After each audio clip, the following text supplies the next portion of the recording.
آج میرے ساتھ موجود ہیں جناب علامہ سید طیب شاہ ترمذی صاحب حفظہ اللہ۔ ان کا تعلق مسلک دیوبند سے ہے، تبلیغی جماعت سے تعلق رکھتے ہیں۔ ریسنٹلی میں نے ان کی ایک ویڈیو دیکھی جو انہوں نے اہل البیت علیہم السلام کے حوالے سے گفتگو کی ہے، اور یہ مختلف جگہوں پہ جا کر اہل البیت کا پیغام دے رہے ہیں۔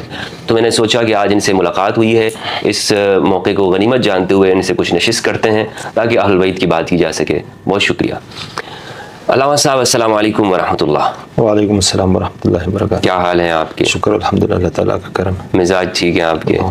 بہت دور کا سفر کیا ہے آپ نے، تھکے بھی ہوئے ہیں آپ، تو میں معذرت چاہتا ہوں کہ آپ کے آرام میں خلل دیا میں نے، تو لیکن خیر بہرحال آپ سے میں چاہ رہا ہوں کہ استفادہ کریں، ہم فائدہ اٹھائیں، اور جو اہل البیت کے لیے آپ کوششیں کر رہے ہیں اس کو ہم دنیا تک پہنچائیں۔ سب سے پہلے تو میں جاننا چاہوں گا کہ آپ اگر مختصر اپنا ایک تعارف کر دیں تاکہ ہمارے ناظرین کو آپ کا تعارف علم ہو سکے۔ بسم اللہ الرحمن الرحیم۔ مفتی صاحب، ہمارا تعارف کیا ہے؟ ہم علی کے ملنگ ہیں۔ ماشاء اللہ ماشاء اللہ۔ اور مسلک کے اعتبار سے میں 2014 میں وفاق المدارس العربیہ پاکستان سے میری فراغت ہے، اور 2018 میں نے تبلیغی جماعت کے ساتھ ساتھ لگایا ہے۔ کس مدرسے سے آپ نے فراغت حاصل؟ میں نے اکثر اسباق کراچی میں پڑھے، بدھا میں، اور پھر بھنوریا عالمیہ میں۔ آخری بھنوریا جو سائڈ میں جو ہے؟ جی سائڈ میں۔ مفتی نعیم صاحب سے تو ملاقات ہوئی ہوگی آپ کی؟ جی۔ اچھا ماشاء اللہ۔ پھر وہ جو آخری دورہ ہے، پھر ذرا طبیعت کی ناسازی کی وجہ سے میں نے مانسرہ میں، ہمارے شاہ صاحب ہیں علامہ، ابھی وہ بھی دنیا سے رخصت ہوئے، سید غلام نبی شاہ صاحب، جو جمعیت علماء اسلام کے پورے مانسرہ کے بلکہ ہزارہ کے امیر تھے۔ اچھا، اسی کے مدرسے سے پھر میری فراغت ہے 2014 میں۔ تو دیوبند سے تعلق ہے آپ کا ماشاءاللہ؟ جی ابھی بھی دیوبندی ہیں؟ ابھی بھی دیوبندی ہوں۔ پھر بھی انشاءاللہ تبلیغ میں وقت گزارا ہے آپ نے؟ میں نے تبلیغ میں 2018 میں پورے پاکستان میں سال لگایا ہے۔ سال لگایا؟ پورا سال۔ اچھا۔ یہاں جہاں علماء کی ترتیب ہوتی ہے نا، کہ وہ جب واپس آتے ہیں، جہاں عوام کی ترتیب ہوتی ہے، تو وہ 8 مہینے کا پورا ایک تشکیل دیتے ہیں۔ 8 مہینے بعد ریونڈ آتے ہیں، ہم 10 دن کے بعد بھی، مہینے کے بعد بھی، جتنی تشکیل دی جاتی ہے۔ تبلیغی جماعت کے بارے میں نے سنا ہے کہ عام لوگوں کے لیے تو 3 دن 4 مہینے، لیکن علماء کے لیے 1 سال، یہ کیا چکر ہے؟ یہ اس کی بنیادی مسئلہ یہ بتاتے ہیں کہ وہ ایک شعر ہے نا پشتوں میں، وہ فیض علی خان فیض صاحب جو ہمارے وہ شاعر ہیں، وہ محب اہل بیت بھی ہیں، وہ ایک شعر ہے کہ چپجب مسلمان پزڑ کافری، چپجب مسلمان پزڑ کافری، وہی حق پرش شا مسلمان شا ملامش۔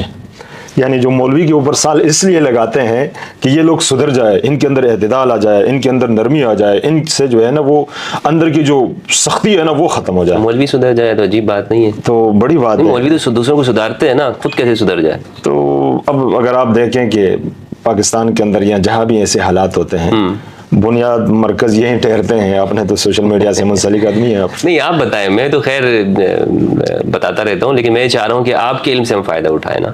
اچھا، تو ماشاءاللہ سے آپ نے دیوبند سے آپ نے فراغت حاصل کی ہے، اور تبلیغ میں بھی وقت لگایا ہے؟ ابھی بھی الحمدللہ سروزہ جیسے وقت ملتا ہے لگاتے ہیں، شارٹ نہیں کرتے، مہینے میں 1 سروزہ ضرور لگاتے ہیں؟ جی الحمدللہ۔ اچھا، تو یہ مجھے بتائیے گا کہ کیسے آپ نے تعلیم کے دوران میں کیسے اوقات آپ کے گزرے، اپنے اساتذہ کے بارے میں بتائیں، اپنی تعلیم کے بارے میں۔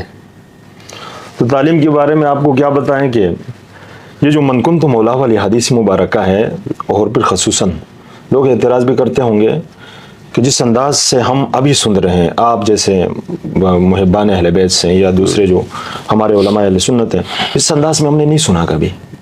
اچھا، واللہ بالکل نہیں سنا۔ اب میں بھی حیران ہوں کہ شاید میں نے اس دن چھٹی کی تھی جس دن یہ سبق ہو رہا تھا، یا چلیں وقت کے ساتھ ساتھ حق ظاہر ہوتا ہے اور انشاءاللہ ہوتا رہے گا۔